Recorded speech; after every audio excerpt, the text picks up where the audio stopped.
So this seems to be only possible with grace. I feel like there are two ways, I don't know how to really say it, to live. One of self-effort, which has the vibe of holding on to your life, and it's up to you and it's on you. And so whatever you do on a day-to-day basis is going to get you to where you are going in the future. And so you better utilize your time correctly. Don't waste any time. And I think this is what is most familiar to us. And there's a lot of fear in that. And there is a lack of trust with God in that. But no shame in it, because it won't be produced until he produces it. So he has to show you that. But there seems to be that of self-effort, and then there's that of grace. And life on self-effort seems to be one that is held on to, and so it is on you. It is very much on you, self-parent, blah, blah, blah. Grace, on the other hand, you are brought into a place where you begin to be aligned, realigned, or aligned again, or something, back into the reference point of trust being him. And because of his grace, it matters less about what you are doing on a day-to-day basis, because what you are doing on a day-to-day basis has already been thought of by God to get you to where you are going, right? And it doesn't seem to require very much. And it seems to be in this place where the foolish things of the world, or what is it? He will shame the wise ones in the world, or it's like the foolishness of God shames the wiseness of the world, or something like that. Basically, like, he will take the most discarded process of you doing something on a day-to-day basis, suffering, enduring, right? He will take your little process, and I'm not saying it's little in the fact that it's overlooked, not little in how much it takes out of you. Because if you're coming from a place where you feel like it's on you, it's very difficult to transition. It's going to take time. But by his grace begins the transition. And I have found that for a person that was holding on to his life, believing in self-effort that it was on me, grace invites you to let go of your life. And it seems to be in that place you step out in faith, right? And you fall into a God that you don't quite know yet. And he's like, I will produce the trust here. I will build the trust here. I will build this relationship with you. Trust me, trust me, trust me. For a while, you're like, I'm going to trust you. I'm going to figure out how to trust you. I'm going to trust you on the day-to-day basis. Yes, that's the language of self-effort, but it is not required. Grace is going to snuff that out eventually. And you just lean in further and further into grace, and grace submerges you deeper into grace, apparently. And then you're just in grace now, right? I'm in grace, living by grace, functioning by grace in a way that I couldn't before. Now, the language of self-effort, it's on me. I got to hold on to my life. Whatever I do on a day-to-day basis is going to get me to someplace in the future. That doesn't make sense. It used to make sense because that was what was sold to me as normal and familiar. That's where a lot of people are. I think that's where he finds you. And by his grace, he takes you into a new language, a new perspective, a place that the reference point of trust shifts, and it's no longer on you. It is on him. And you're brought into the world, the reality of how confident he is in himself concerning you. And that seems to be where you are able to find rest. But it's like, this is what he's been doing with me. He's like passing time. No other way than grace does passing time equal worship. No other place than grace does passing time equal worship, equal something that is honorable and good and enough to pass time. I have learned in this place how to pass time. This is trust. This is trust, right?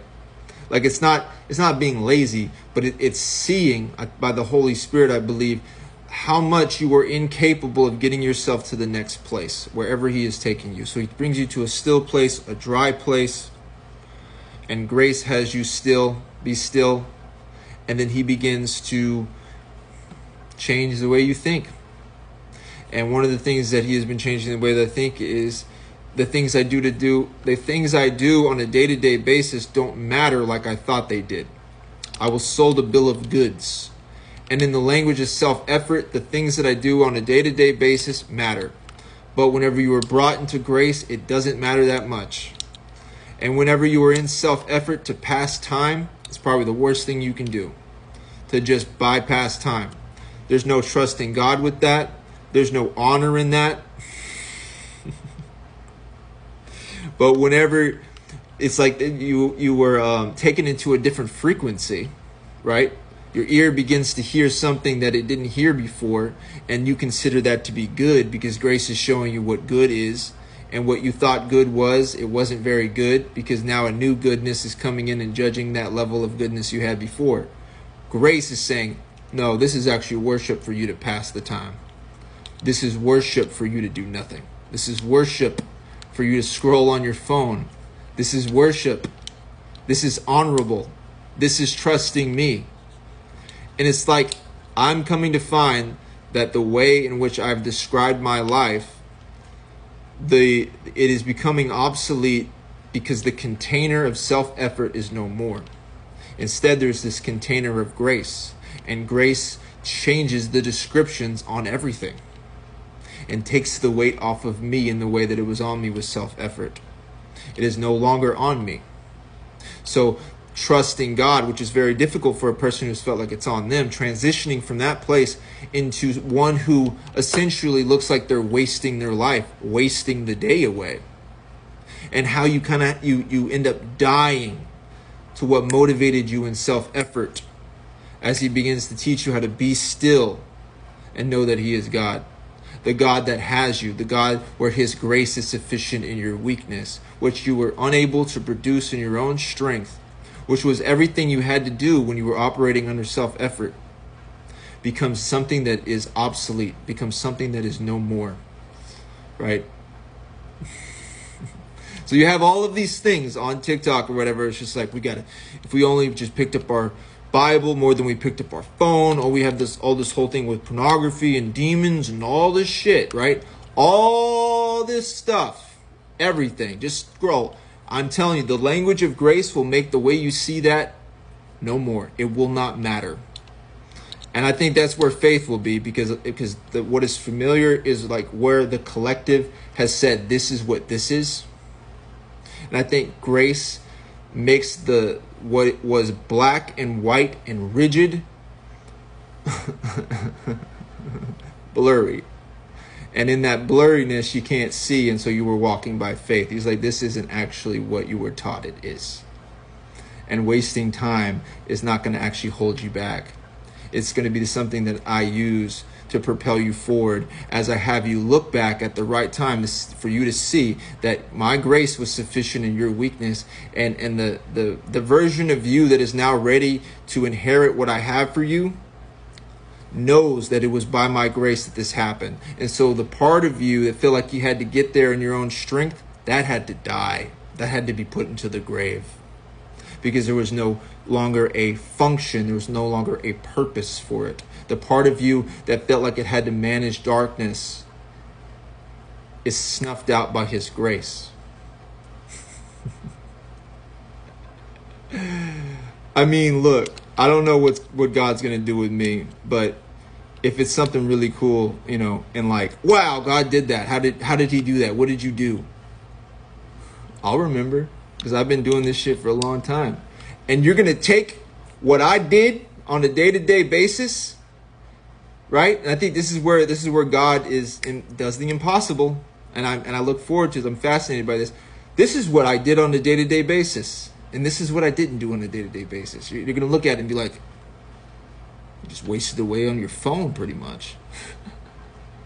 And it's like, yeah, but you take this list of things, the description of these things, the output of these things completely gets shifted whenever grace enters the picture. I was living by grace, and this was sufficient. And where I was weak, it was enough.